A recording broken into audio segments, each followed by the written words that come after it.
Good afternoon, Coach McDermott. Pat Freeman from the Buffalo Criterion newspaper. How are you today? Good. Good afternoon, Pat. How are you?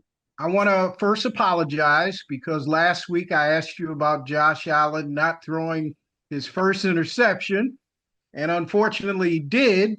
But to follow up with that, I wanted to ask you about his maturation. His response to me is everything that a head coach is looking for. Right. No, I mean, he continues to develop. He continues to, as you said, mature. And um, his command of our offense, his command of being in some critical situational football environments has been important for us as well in our team's success. So he is the unquestionable leader of our football team and this organization. And my last question to you, Coach, when you defer, did everything happen perfectly for you yesterday? Your defense came out, stopped them. You guys scored on the first drive, and then you get the ball back after halftime. Everything seemed to go the right way for you under some pretty wet conditions. Yeah, the weather was interesting. I mean, it was rather inconsistent. We anticipated some wet, some dark, and we got a little bit of that, but also some dry and some sunshine. So not too much different than what we get here from time to time, to be honest with you. But our players responded, coaches responded well, and our equipment staff had the guys well prepared for any type of weather. All right. Thank you, Coach, and good luck to you this week. All right, thanks, Pat. Hello, John Worrell. Hi, John. Any injuries that came out of last night's game? Yesterday's game. I'm sorry. Yeah, we're still evaluating. We're still going through that process. Getting back early this morning, and I'm still getting information on that. So nothing new at this point that I have for you. I'm sure I'll be able to update you on Wednesday. That sounds good. Von Miller, his suspension is over. He's allowed to rejoin the team. How much of a boost might that make for going into this weekend and the fact that he's back? Yeah, it'll be good to have Von back. He's been out for 4 weeks, and never sure what that brings, right, in terms of staying refined, staying polished. But I'm sure he's been chomping at the bit to get back, and it'll be nice to have him back. And so, again, it's never about one person, right? We got to, especially when you play up front, it's about the sum of the parts, and it's about 4 guys rushing as one, and that'll be important for us as we move forward as a defense overall. And lastly, you talked about the trenches. I think it was after thanking the fans for showing up in Seattle. The first thing you said, it starts up front. How significant was that, and how big of a factor was that in yesterday's game, where it seemed like both defensive and offensive lines seemed to key that victory? Huge, John. Huge. You know me well enough to know what I value, what we value, and that's winning up front. And you saw that. I thought in particular in the second half, once we got going in the first half, being able to take over the line of scrimmage in the second half was big for us. Thanks, Sean. Sure. Coach Mookie Harkins, Wellful Sports 1080. Welcome back from the Northwest. Yeah, good to be back home, buddy. Good to be back sir. home. Yes, sir. Absolutely. Just care to talk about, when did you really notice the Bills Mafia presence out there in Seattle? You know what? They show up everywhere. This was no different, but the numbers, I didn't, to be honest with you, get the full feel for the numbers, the amount of people that were there until the fourth quarter. And I think it was Josh and some of the players going and, acknowledging the fans while the game was just finishing up there in the last drive of the fourth quarter there. So I turned around and I was just looking at the sea of red, white, and blue T-shirts, jerseys, Bills fans all over. It was noticeable and much appreciated. Very grateful for it. I know not only myself, but the players are as well. Absolutely, absolutely. We know it's only one big fan base around, and we all know that wears the red, white, and blue coach. But another guy who's rising to the occasion, Keon Coleman. Just care to talk about his physical presence, the way he goes out there, and he drives a guy onto the sideline. How much did that, get you revved up when you noticed that one? No, it's for our wide receivers to block that the way they were blocking and will continue to block. I think that was a sign of growth as well for Keon and understanding the standard that is expected in the run game, and him taking ownership of that was, to me, that was an example of that, of him taking ownership of it, taking pride in it, knowing the standard that he's going to be held to. And I think having some fun with it as well. So it just goes to show you, man, you can have fun doing it as well. Absolutely, Coach. We know you always, develop quality depth, and that's definitely shown. But just care to talk about Rasul Douglas' impact since you traded for him last season. Just care to talk about how impactful he's been thus far for you.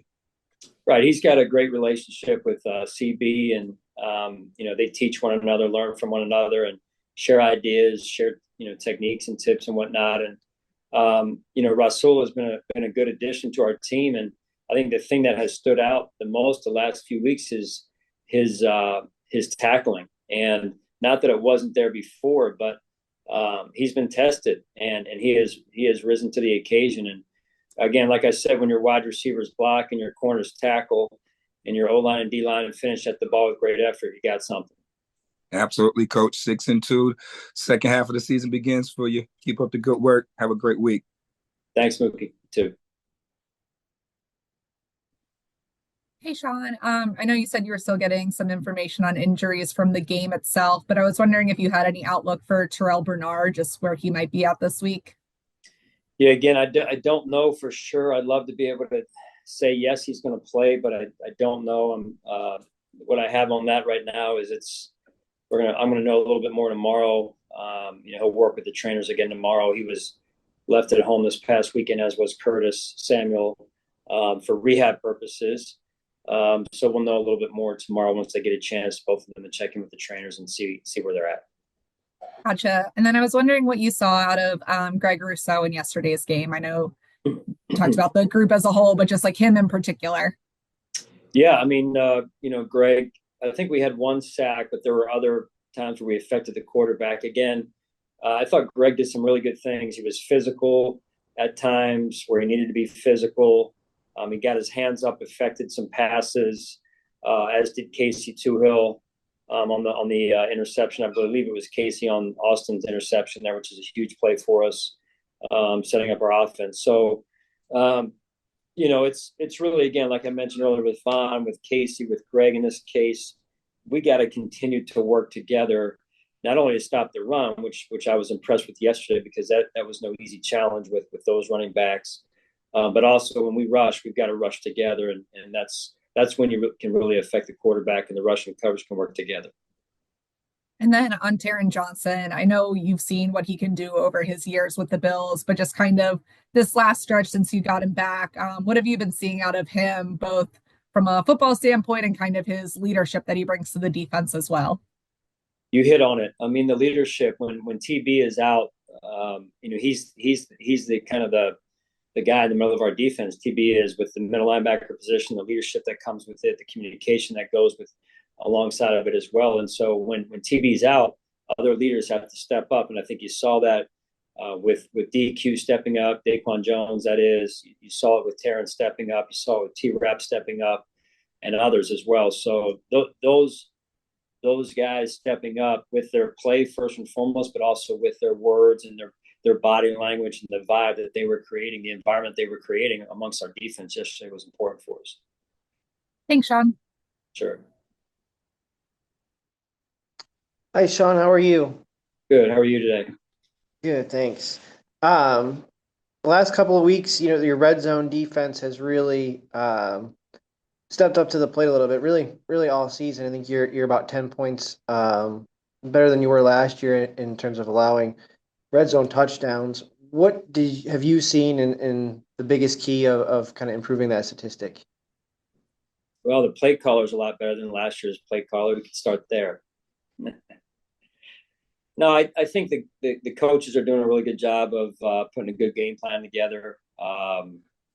Scott Booker, our DB, one of our nickel coaches and DB coaches, does a good job leading that effort. And then the collaboration that they have during the week is important, right? And making sure we got the right plan and we can execute that plan at a high level, because things happen fast down there. And then the players executing, playing physical in the run game. And then the rush and covers, as I mentioned before, working together has been effective for us. Is there something to using the field to your advantage in that area? Because everything kind of gets smaller and more constricted down there, and maybe it takes away a certain percentage of the playbook for the offense. Potentially, never quite know exactly what the offense is going to do. So it's more our level of execution than anything, I'd say. Some of the guys have been talking about the idea that they expect opposing offenses to make a mistake at a certain point. If they don't give up the big plays and they kind of hang with it on the course of a drive, at some point they're banking on the offense breaking first, and that kind of seems like that's been the MO since you've been here. How do you get guys to kind of buy into that and kind of stick with it even when maybe things aren't going well on a specific drive? Yeah, well, I would love for them to stop them in 3 plays or a takeaway would be great. That would help me live a little bit longer, I think. Maybe add some years to my life here. But no, I mean, it's I think it's just more of the way the game is. We don't go out necessarily philosophically saying, hey, bend but don't break. It's just more of, offenses are going to make some plays from time to time. Hopefully we're going to make our fair share of plays. And if we play as a team and play good team defense, each and every one of us doing our jobs, our individual jobs, it should lead to hopefully winning some of those drives more times than not. Thank you. Sure thing. Hey, Sean, thank you for taking the time to do this. Appreciate it. I just wanted to ask you, just in terms of the offense, over the past couple of games, you guys have kind of built some long, sustained drives that are ending in points. Just going back to maybe a couple weeks ago, how much of a point of emphasis has that been in conversations with Joe? And moving forward, just how important is that going to be for continued success on offense? Well, it's huge. And these days, it seems like more and more the defense is putting enough pressure on you to execute consistently through the course of a double-digit play drive, say, in order to get points. So it's really, being able to be efficient yet explosive, being able to maintain one's level of execution and detail that leads to the execution down in and down out through the course of a drive. And that we did that at times, but we also made it awfully hard on ourselves yesterday with some penalties. But, that's something we've got to be very intentional about this week at practice. Another thing is Josh mentioned after the game yesterday, giving credit to some of those depth pieces. I think he mentioned like Joe's big tackle on special teams that he had, and Cam with a couple pass breakups. I think Casey got a finger on the tip pass that Austin came down with. What do you think is just given, some of those guys to make have the confidence to make those kind of plays? And, how are you seeing that translate into terms of just guys on the sideline feeding off that energy they're creating? Yeah, you said it. It brings a certain team energy to the forefront, right? Which you need during games. And Austin Johnson's play led by tipped by Casey Toohill and Cam Lewis stepping in and stepping up, and then you're seeing Joe making that play on special teams. We've had some guys down, so guys stepped in yesterday and did a really good job. Bale Spector being one of them, and you just really appreciate the DNA of those guys. You appreciate the depth that we do have, to your point, and you appreciate the level of preparation that these guys go through every week to get themselves ready to go, because you never know who's going to be called upon week to week. Thanks, Sean. Appreciate it. Yeah. Hey, Sean. Actually, on the penalties specifically, is there anything you kind of, looking back at the game, like took away from them, like any themes specifically to clean up, or is it kind of just what the issue's been like earlier in the season? Yeah, I mean, just overall, it starts with pre-snap, and then it goes into making sure we're using the right technique.